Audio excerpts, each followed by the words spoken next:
But here's the thing that Aventi did, which was very, very dubious of them, right? They went after people, like their whole concierge service and the interviews and everything that they did, they went after people who could take a loss. Yes. And to be honest with you, it's a question for all of us at this point, right? That we just don't know. And again, Aventi's silence and the fact that they just decided to ghost everybody. No paperwork with the watches. That's true for me too, by the way. So when I got the ghost, it didn't come with paper and boxes either. Oh my God. I reached out saying, hey, like, what's happening here? Hello, Sean. Welcome to the channel. Hey, Brenny. Thank you so much for having me. Pleasure. Before we get started, do you have any thoughts on Ryan, who no longer works for Aventi? This week, after my interview video with Hanu, asking a customer to give him cash so that he can provide him with the warranty paperwork for his previously purchased Aventi without a serial number. Do you have any thoughts on that before we crack on with the interview?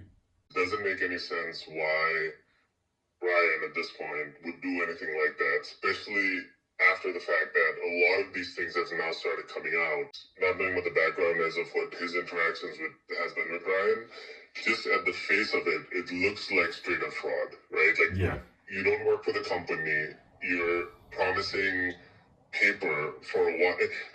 That's the other thing. What paper are you giving this person at this point? What he alluded to, he bought a watch like you guys, paid the deposit like you guys, but he annoyed me instantly. And he sent me multiple messages. I should have known he was a crackpot. And I think he annoyed Ryan that much. In the end, Ryan supplied a watch in as long as he paid the final balance. And Ryan was very clear he wanted cash. And the guy said, no, I'm not paying you cash.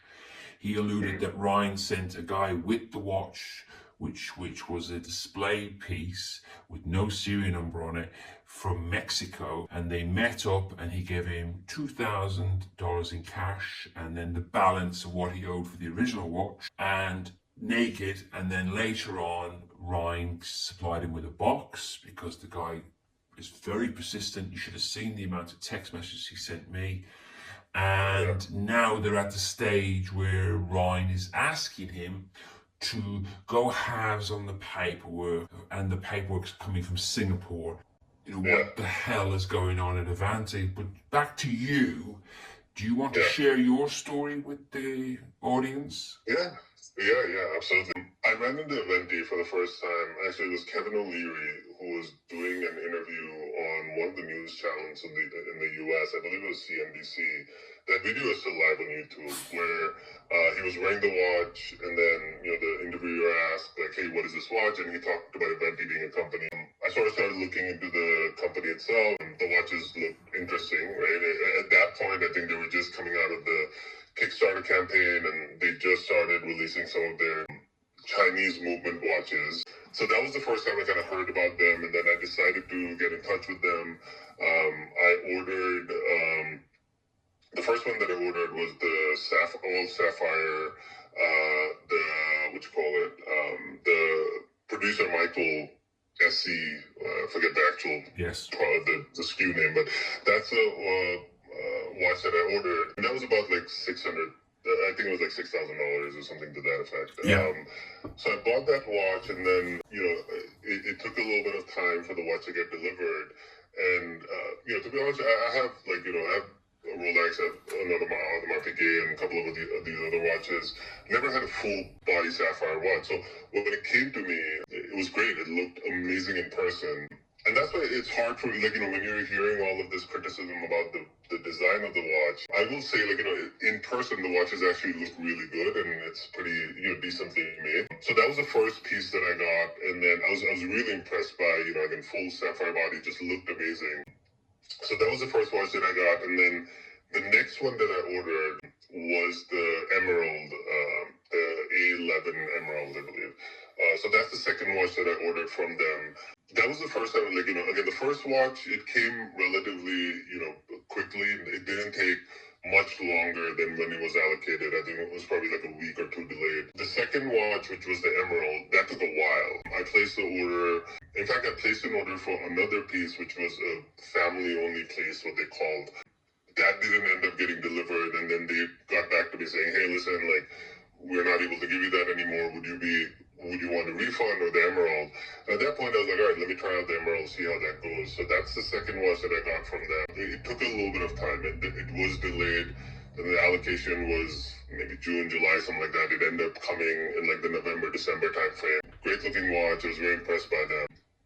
And then, you know, and from everything at that point, and again, if I look back at the timeline, this is about like 2 years back at this point, is when all of this went down. And they were great. I think their customer service was on point.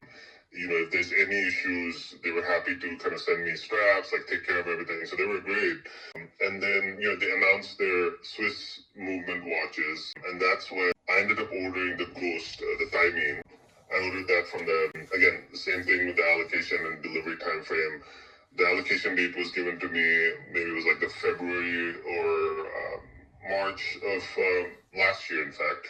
And then they did end up delivering that watch near the end of last year, like around the November, December timeframe. And then once that watch got delivered, that's when, like, you know, your confidence kind of builds in the company, right? You're like, all right, you ordered 2 other watches, this one came in through as well.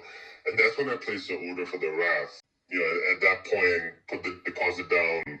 And since I put the deposit down from the Wrath, that's when the communications basically stopped altogether. And I did multiple reach outs to them through a number of different folks within the company. There was Veronica who was there was Jesse, there was even, and somebody who, I don't want to name this person, he used to be a concierge who left Aventi a couple of years back, but I still have him on Instagram. So I even reached out to him saying, hey, but like, what's happening here? I haven't heard back from him. He gave me a couple of folks to reach out to who I did, but again, just didn't get any answers. So this year, from the beginning of this year is when it started, where, again, no communications, no updates on the watches, and here we are, right? Like, we're, you know, a couple of months down the line. Since then, again, you know, hearing all the different experiences that people have, I think now it's becoming a little bit more of a clear picture on what's happening there.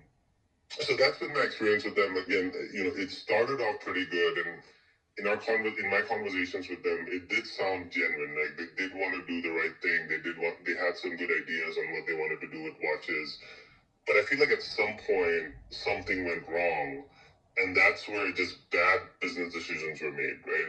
And this is, I would put that to, you know, just not having enough business knowledge, not knowing how to deal with these kind of issues when it pops up. And that's where the decisions they made were just terrible. And that's where it almost puts that question in front of you of how much of this was fraud versus how much of this was real, right? So, and personally for me, because they did deliver on the watches that I have ordered in the past, you know, a big part of me wants to believe that, you know, it was one of those situations where it didn't start off as a fraud, but at the end, just to cover bases, to cover losses, they did a lot of things to stay afloat, which 100% aligns to what fraud would be. You know, for example, like taking deposits and not delivering on them. And I even heard the fact that a lot of folks paid full money for the watches, being told that, you know, watch is coming soon, it's ready to be delivered, and then ghosting them. I think those are the kind of things, you know, worst case scenario is intentional fraud. Best case scenario, it might be one of those things where it was a Ponzi scheme, right? You take money from one side, you're trying to deliver on the other side, something breaks, and all of a sudden the whole thing collapses. So again, Brandy, like that's what my point of view is. That's my experience with this brand so far. From everything that I'm hearing right now, it's looking bad, right? It doesn't look like, you know, they have things figured out. Hanu was on your channel a couple of days back. He talked this game about investors and everything. And again, just hearing his talk track, and you pointed it out, right? Like, his whole time he's just blaming other people, never taking responsibility for his own actions, when if that's his company, he needs to take responsibility, and he needs to figure out, like, what's the right next steps here, not just keep blaming everybody, expecting to do what? Like, yes, sure, it's somebody else's fault, but end of the day, you still took money from your customers and you didn't deliver everything, right? So, right, that's my experience with them. That's my point of view. You know, it's a sad situation. There's a lot of people who have lost a lot of money, and you know, it doesn't look like there's a bright future in front of us. But you know, that's what. Like, I don't know how you could get an investor to bail you out when there are over minimum $2 million worth of outstanding orders and no stock, no inventory, and the current owner and the partnership director, who was never an employee, have systematically ripped off existing customers, cajoled, stolen, whatever you want to say. How you could buy into that business and how you could make it all right. And then let's say you took over the business, well, those people should immediately fired, including Hanu. And he's the sole owner, so you're gonna have to completely buy him out. And then you then ring people like you and people who took the second payment knowing there was no watch, never going to be a watch, so complete act of fraud, and say, right, we're back in business. Your watch will be delivered in 2 years. Well, I don't know how I do. So the only kind of person who's going to buy that business is a salvager who's going to wait till it's all gone, there's nothing left, and then they're going to take the business over, and everybody else will basically not be made whole, and they start a new company selling the watches. So it's over, it's done. Anybody that thinks that this company is a company is delusional, and I'm not making this. I'm not making this up. Here's what I'll say to that, right? I think there's a couple of different aspects here. I think one of your interviews, you interviewed this. I think it was like a lady a couple of days back, who kind of did this research on the addresses that they had provided. He's gonna laugh. He's not a lady, and I didn't disguise his voice either, because he said he didn't need to. No, he's not. No, he's not a lady. I guess on that comment. He'll love this. He'll watch this. He'll think it's funny. It's funny. He's a lovely guy. He's a lovely guy. Yeah. If he hears this, I apologize. I didn't mean to offend anybody. I'm going to cut the apology out. He's never going to see you apologizing. I'll leave the apology in. Yeah. So, well, here's what I will say, right? Like, if you think about the way, so it wasn't done in a dumb way, right? So say, like, if I'm putting myself in Hanu's shoes and looking at the way things were set up, the fact that it's all through shell companies, the fact that there's no employees but subcontractors, which takes away liability, right? Because who do you go after if you have subcontractors? Hanu, in his interview, he kept saying, oh yeah, this person is not employed directly with me. This person is not employed directly with me. The way he set all of this up was, if it fails, it protects him perfectly, right? And to a certain degree, okay, like, he can play, like, you know, he can play as like, oh, I'm just a business person who made bad decisions. But he did set up everything in a way where if there is failure, there's no liability on him. And the risk it's a complete loss for anybody who invested in their pieces, right? So that's the first thing I'll point out, is the fact that this company was created as a shell company with all these different sort of like spokes is one factor that if there's an investor coming in and looking at this whole thing, just from a liability perspective, it doesn't make any sense, right? Like, why would I invest in it? Even if I'm a millionaire, billionaire, whatever have you, this is a huge liability now for me to buy this company and, you know, take all these orders and everything. Now, one of the things that, again, if I was in that position where I could buy this company, the thing in this company that does make sense is the IP, right? The watches. Stop. Okay, stop. Yeah. The new IP is Swiss-made movements. And I'm getting feedback, but I can't prove this. So I'm going to say allegedly that the movements are still made in China. And so that's not an IP, right? That's not the IP. Yeah. So that's true. Like, if that's the case, right? Like, if these parts are, you know, and, you know, obviously, I don't know if you followed some of the exposés that happened since the tariffs, right? Like, we find out a lot of Swiss companies, their parts I can assure you Rolex are not made in China, and I can assure you Tudors are not made in China. But I can assure you that Avantis have sold the watches at a premium because you're paying for. And do you know what really annoyed me? Do you know what I wanted to do to Hanu? When he said the word tourbillon, I wanted to smack. I wanted to smack the bejesus out of him. If somebody walks up to me and says tourbillon, I'm smacking them, right? Those tourbillons were sold to you at $25,000. Now, the same watch is actually now $32,000. On the IP, that's a Swiss movement. So that's why I had to interrupt you. So what? So the IP is changed. So you're selling a watch way overpriced. There's nobody would have ordered those watches. No offense to China. If they knew that they were that price and they were a Chinese, but I haven't got proof. What I do have is the gentleman who you thought had a very soft voice. His friend has purchased a watch. He's not in the group yet, but he's purchased a watch. He purchased the Rainbow watch. And according to the guy from the video, it's a piece of garbage and it's very sharp. Did he actually receive the watch? He has the watch naked. If you go back to the video where I interview him, the screenshots of the watch come up. So you can see the watch. It does look like that. It doesn't look like anything you get from Switzerland. But they're not alluding that the watch is from Switzerland. They're alluding that the movement is from Switzerland. So so back to the IP. How do you buy? So there is no IP. At the moment, you'd almost have to refund people and still provide the watch because you're now selling them a lesser watch. So you cannot, even if you set the business back up again and you fulfill the order. How do you fulfill an order on a watch that you pay 25 grand for that only cost them in total 4 grand to make? So that's what I'm just. So I apologize for interrupting. No, I totally agree, and that's the thing, right? Like these are the kind of things which makes it impossible. Like nobody's going to invest in a company like that. In an ideal world, if there was something of value in that company, then if I was an investor, what I would do is Hanu's out. Like day one, he's out. Hanu said to me that Ryan was in the process of selling the watch.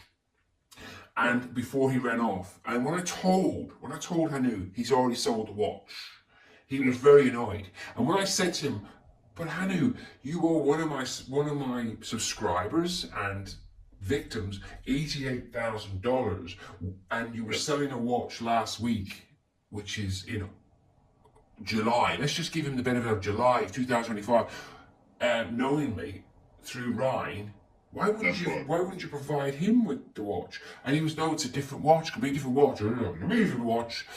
So that guy is a thief, an out-and-out scoundrel who ran a company that took £88,000 off my guy, and has his head of stealing from him, out trying to sell it, and the only reason he's put out those emails is because head of stealing has stole from him. I'm having a go at you. I'm having a go at you, but I'm just trying to say, there's no place for that guy in that business or any business. 100%, and I agree with that, right? Like there's no, and the thing is, like that's where it's really interesting the fact that he even put that out there saying, I have investors and look, to Europe, I think you mentioned, I don't know who mentioned this, I forget where I heard this, but it's like, if anybody in the bar comes and tells you like, this is a cool piece, I want to invest in it, like, are they just calling that an investor? Either way, right? Like, end of the day, all of these are moot points, right? The fact of the matter is, they took money, they didn't deliver the watch, and at some point, legal action is going to be coming towards them, right? 100%. There's no getting away from them. Out of everybody that I've watched on YouTube, but you have done a great job of this, right? Like, I'm personally in debt to you because of that. I think what you have done is exactly what has been needing to be done, right? So I really appreciate the fact that you're even bringing this up, right? So, and yes, I think when it happens, like, I think it's going to be super impactful, and thank you for doing all this work.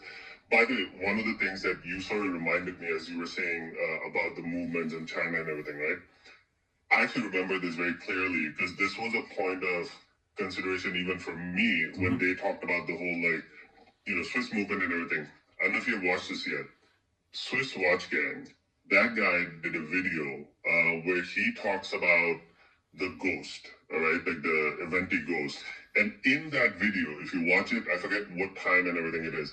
In that video, he says that he has gone to the factory of Aventi in Switzerland, like the factory which makes the movements for Aventi in Switzerland, and he has seen the process of it getting manufactured there. Yes. I remember this clearly because when I was looking into, I was obviously watching videos and trying to see, like, getting as much information as possible. And that specific line from him told me that, okay, there is actually a factory in Switzerland that's making these movements.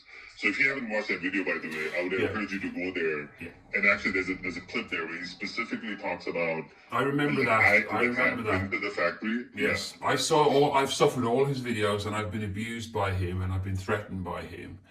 And he knows I'm not happy, and his only actions are to attack me and not Aventi. His life story is excuses, right? Like, he's blaming the Swiss, like, the customs officials of stealing watches and selling it. If you watch all of his, like, promotional videos for Aventi, most of it is all blaming other people for stuff, right? But I have to do one last thing. I have to re-say, because we talked about the Swiss watches, the watches being made in Switzerland. I've said that they're made in China. I want to twice say I can't prove that. I have been told by an owner of the very expensive Rainbow that it looks like a piece of garbage, and he's going to reverse engineer it. I can't prove that the watches weren't made in Switzerland. And I even said to the guy in the interview, I can't prove that, but you're entitled to your opinion. I have to do that in case I get sued. No, 100%. I think that's fair, right? Yeah. And to be honest with you, it's a question for all of us at this point, right? That we just don't know. And again, Aventi's silence and the fact that they just decided to ghost everybody. No paperwork with the watches. No paperwork. That's true for me too, by the way. So when I got the ghost, it didn't come with paper and boxes either. Oh, God. I reached out saying, hey, like, what's happening here? Like, what's up with this? And I think it was Veronica who reached back out to me saying, oh yeah, your box and everything is going to be delivered in a month or so. Obviously that didn't happen, right? So the Swiss watches were delivered without any boxes and papers. Ryan is still actively out there selling watches, and it's that to me, by the way, again, personally for me, I haven't seen that happen, right? Obviously you've heard about this. If Ryan is doing that, straight up a case of fraud, right? There's no question about it at this point specifically, and especially if he's selling it as something directly from Aventi, right? So I understand if he has his own personal collection, or if he has stock from the company and he wants to make money, because the company owes him money. Like, that part, I get it, right? Like, I find didn't Hanu confirm that Ryan was selling the watch for him, and he was shocked when I said it's already sold. So Hanu fired Ryan with stock. Hanu knows. Yeah. Hanu confirmed all that. Because I remember all this garbage, but in that video, Hanu confirmed that Ryan had stock, and so Ryan, whether he sold it or not, and he describes the watch in the video as a very rare watch. It's a very special, and we have a customer. So somebody handed over money to Ryan last week, and then Hanu still wrote the letter firing him. And then it's just, again, it's this whole thing to me. I mean, to your point, it does look like a criminal enterprise. The biggest question, this does need to get investigated. I'm fully in favor of, and I know there's a lot of people looking into, the federal authorities, at least here in the U.S., there's been reports and everything that's being made. This does need to get investigated, because here's the thing, right? Like, if all of these people, top to bottom, that company knew that this is something that they're going to start, that is, there's just a bunch of criminals working together, and now, since one thing falls, as it happens with most criminal enterprises, they all start stabbing each other, right? Yes. And the fact that now Hanu's coming out and he's putting Ryan under the bus, we haven't heard from Ryan yet, right? So I don't know what his story is.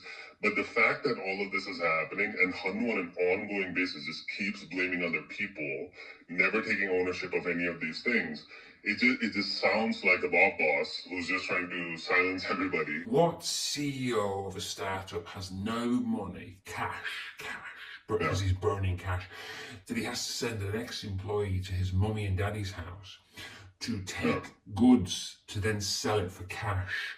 And then the ex-employee... It doesn't make any sense. It doesn't make any... It's not... It's nowhere near... It's slapstick, isn't it? It's slapstick, isn't it? It's almost like a movie. Yeah, it's not a company. It's not an actual company. It's a gang. It's a gang of people who are trying to do that. It doesn't make any sense. Hamish is a lifelong friend, and so is Ryan is a lifelong friend, and so it is. It's an. And they're all it's all stabbing each other in the back. These are all lifelong friends who are now coming after him, right? So, and the other thing is you also have to understand Hanu is the thing is it's hard for me to believe that he's dumb. I think he's putting up a front that he's dumb, right? And here's the reason why I say this. If you look at his background, he has other brands under him. He has other businesses, right? Yeah. This is not his first rodeo. Aventi isn't his first rodeo. He has G-Force. He has S-Force, not G-Force. I think it's called S-Force. Yeah. There's another, a cello company that he has. So he has other companies under his belt, right? Well, then if he's not an idiot, why would he talk to me if he's not? You'd have to be a complete idiot to talk to me if I'm coming after you. That's the thing. It's I can't imagine somebody having so many companies and being that dumb, right? Again, Brady, this is where everything that they're doing, it just doesn't make any sense. And then he says because I'm really calm with you in this conversation, and a lot of the times I play up to the camera just because the drama brings views. Yeah. When I got him on the phone, I had no notice.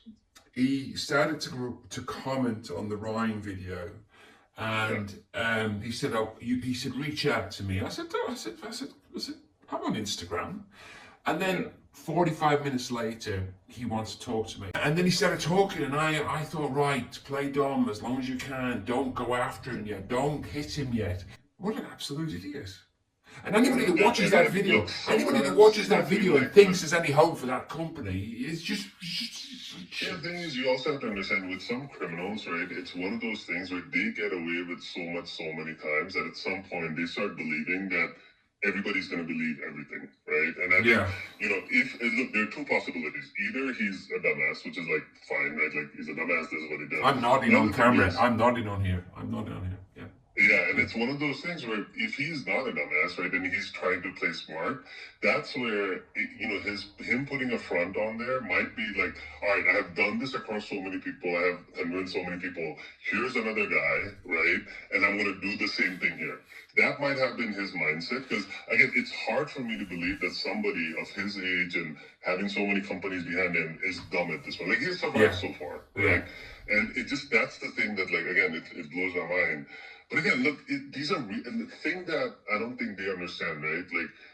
These are real people they're selling. Ripping off. Can you imagine that? I've got a guy who's down 88,000, right? Yeah. And he didn't bat an eyelid, and I managed to confront him about that, right? I got that on camera, and everybody could see that he didn't care. He couldn't care less, right? And then we've got the rugby player, and I used the rugby player as a case study. I've already said about him a load of time. But that rugby player has just sold 3 watches from his collection because he can't afford to take that loss.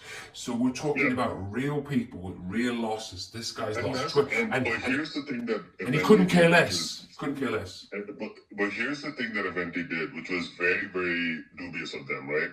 They went after people, their whole concierge service and the interviews and everything that they did, they went after people who could take a loss. Yes. And... and I think from what I've heard, there's a lot of things going on in the air right now. I think Hanu even made a statement saying, hey, if somebody loses $10,000, they're not going to come after me. Yes, right? I heard that. So they start, I almost feel like they went after people who can take the loss, right? And in that, say the rugby player, right? Obviously, he's a rugby player, endorsements, everything. He has a ton of money. So they extorted him for more, right? Yes, but no, he couldn't take the loss. But because they were burning people, they took a punt and they reached out to him. And I've got to say this for a 15th time, right? Because everybody's heard this in other videos. Hey, your watch is ready, buddy, and lovely talking to you, buddy. Just pay the money, pay the money, pay the money. And the money was, it's up on the latest video, exactly how much, £7,000.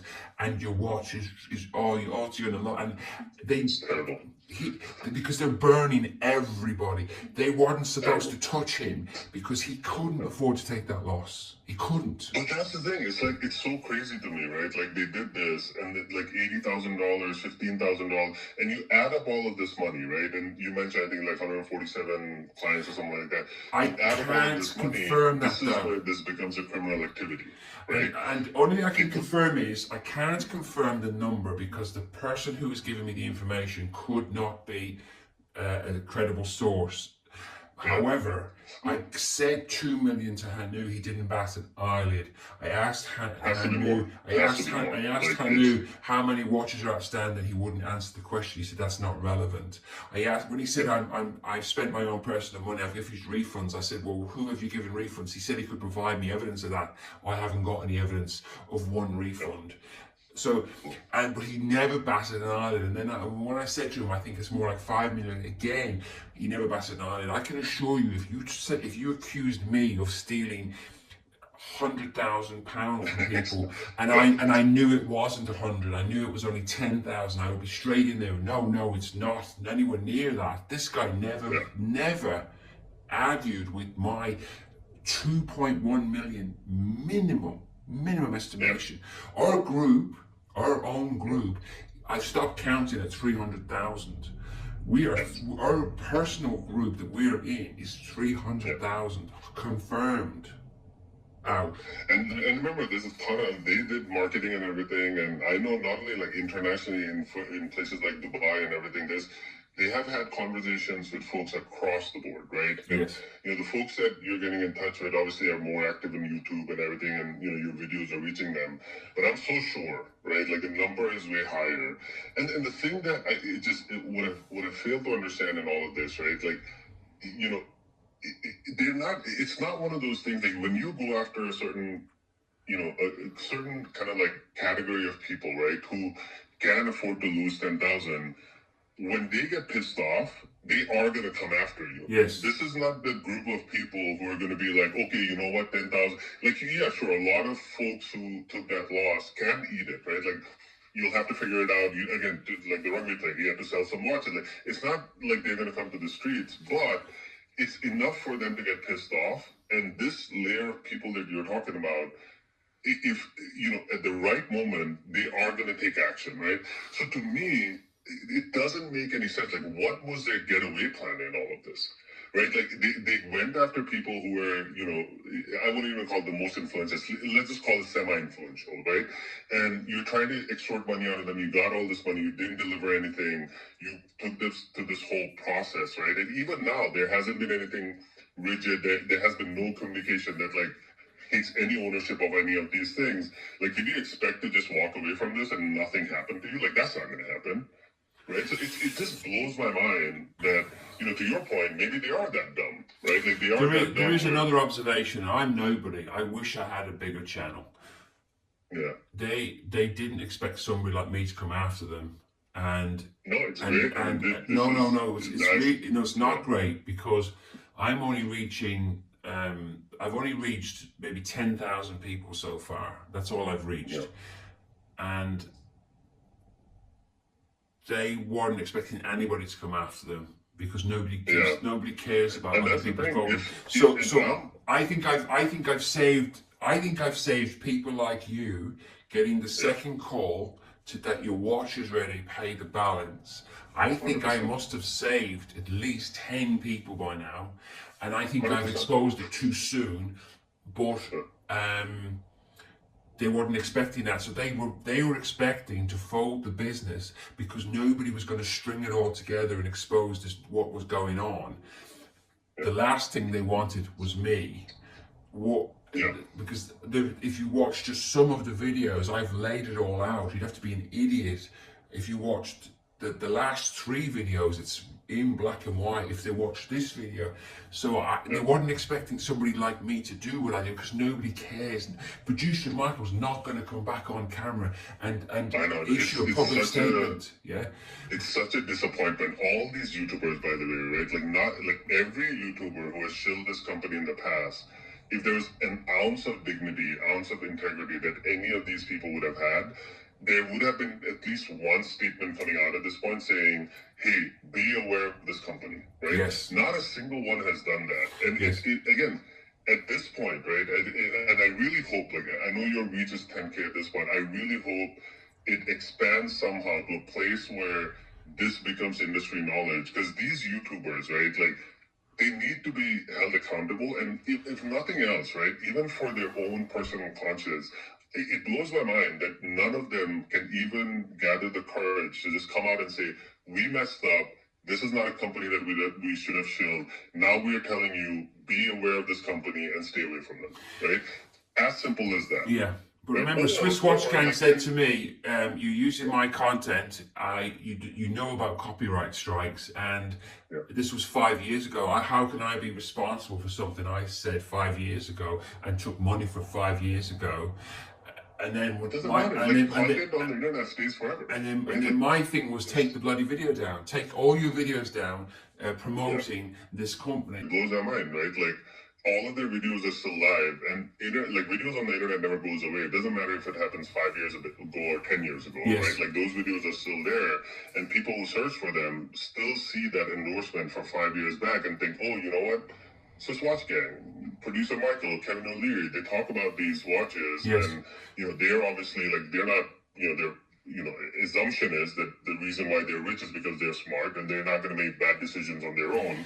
So people are going to be like, all right, if somebody backs them like that, I'm okay to invest in this watch, right? Or like even buy it, not even like invest in it. And the guy who bought the watch off Ryan last week on orders from Hanu, before Hanu publicly fired him, he thinks he's buying a complete watch with a serial number that's made in Switzerland, and he's handed over £88,000 or dollars.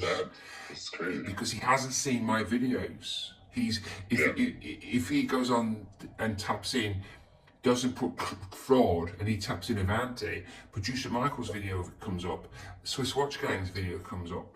So when he's meeting with Ryan and drinking cocktails and saying how beautiful the watch is, and Ryan's telling him that it's made in Switzerland and your box is coming, and he hands over the money, he doesn't know he can't be saved, because I haven't got enough of a reach. I cannot save these people. It's really sad, like, and that's where I really hope that this word gets out. I think that's out of, like, if anybody watching this video, that would be my sort of like ask, right? Is, look, you might not like the watch, understandable, right? Like, it's not everybody's cup of tea, get all of that. And look, the people who have, like, emotionally, for people who have bought this watch, look, it's tough, right? Like, a lot of people don't even say anything to anybody because, again, they're embarrassed about the fact that they got taken for a ride, right? And, that's typically what happens with victims, right? Yes. Across any crime, a lot of, silent victims kind of go, and the people who do these crimes, they get away with it because, the folks never speak up.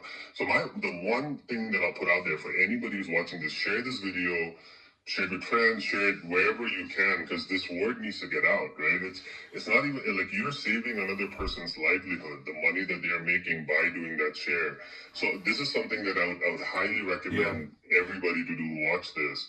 And, I really truly hope that all of these YouTubers who have, much bigger reach and everything, like, somebody pick it up, right? Like, pick up this topic, like, make this, because the industry needs to know that this sort of thing happen. Yeah. And they just need to be aware, right? Because this is it's a big awareness problem. The people are still entertaining it. We have Timmy Wright. Timmy Wright talks about it. I was on Timmy's show the other night for 5 hours. I have another guy called Oshin O'Malley, who obviously he's entitled to his opinions, but he has promised me that he is doing a video on this. And I've told him I've supplied him with everything. So that's what we're trying to do. The other sad thing is most people have left this video at 11 minutes, which is great. And that's why only the diehards will be here now. Sean. That's why I also wanted to get out the message right at the start that Ryan is still out there representing the company, whether Hanu likes it or not. Right, thank you so much for your time, and it's been lovely to properly speak to you. I'm really glad we managed to put it together. No, thank you, Benny, again for your work. Really appreciate it. Thanks, Sean. Get your stuff home. Yeah, take care, man. Oh, and congratulations on the baby and all that, and hope everything goes well for you. Yes, thank you. Appreciate that. Thanks, man. Take care. Bye-bye. Bye. Bye.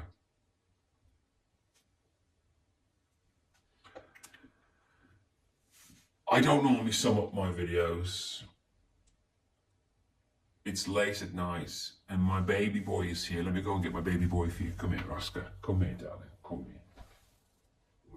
Oh, he's making happy noises. Here he is. Are you okay, Oscar? This is my baby boy, Oscar, and he's tired, aren't you? Look at him. Oh, he's tired. He wants to go to sleep. Did you hear him? Oh, he loves cuddles. The reason I'm doing these videos is to expose the detail of the shill, the fraud. Come on, you sit there. Sit there. Sit there. Sit there. Oh, he's a good boy. I want to expose them for what they really are, which are a criminal enterprise. Have I achieved what I set out to achieve? I don't get any satisfaction from it. What I hoped would happen right at the start was Mr. C was just a stutter step. A phone call would have been made to me. Brenny, we'll send him his watch, take your video down. I didn't know we were going to go this far down the rabbit hole, and it gets a lot worse, guys. I have some videos coming that are going to blow your mind. Thanks for watching. Thanks for listening. Did I call him Max or Oscar? This is Oscar. My previous dog, who sadly passed away, is Max. And because I'm tired and it's late, I hope I didn't call Oscar Max. I'll catch you on the next Brony video. Take care.